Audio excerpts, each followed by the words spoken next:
Well,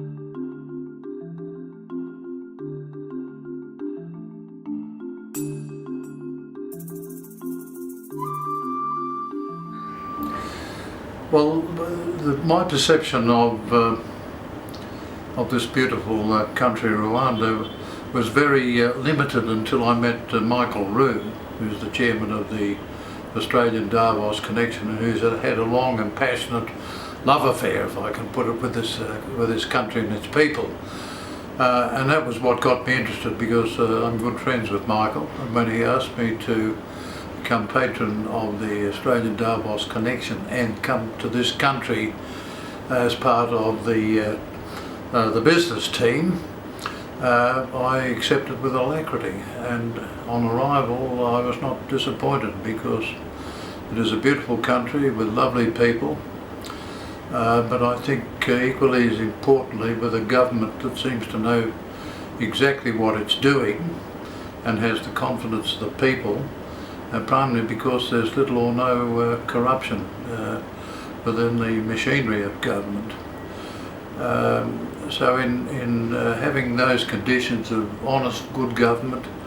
and a beautiful country which is very wealthy in its soil and its water and its agriculture, it's got the foundations, I think, to be a leading light in terms of the example it can set in all sorts of ways to the rest of Africa. And I hope that's what we can encourage my people back home, the political people and the business people, to accept that challenge and opportunity to further develop Rwanda's capacities, and in the process to perhaps leach that out into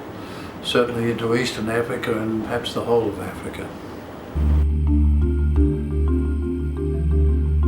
Well, I'd like to address a few remarks to the present Trade Mission, which I've had the great privilege of being a part of, and to say how impressed I was firstly with the organisation of it under Michael Roux and his son Stephen, and James as the executive officer. It's very, very rare for a trade mission to go to any country and to sign up deals during that mission. But in this case, I think there have been 3 or 4 very good deals established with the university sector, with the housing sector,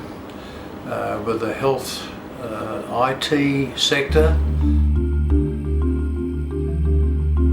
What I think it will do is give encouragement to other businesses, Australian businesses, to go into partnerships or joint ventures with Rwandan companies, and where the terms are pretty good in terms of tax deductions and provision of facilities and resources. And I think all those combined will make it attractive for companies to at least explore the possibility of setting up very good businesses in this country. And I think the rollout of that will be very important in the context of that if somebody sets up an attractive business here, might be making paper boxes or something like that, there's no reason why that can't be rolled out to much wider markets in East Africa and indeed the whole of Africa. So huge potential there, and I think to this little delegation of 15 odd people that came this last week will have lit the candle, so to speak, to encourage a lot more Australian entrepreneurship in this country.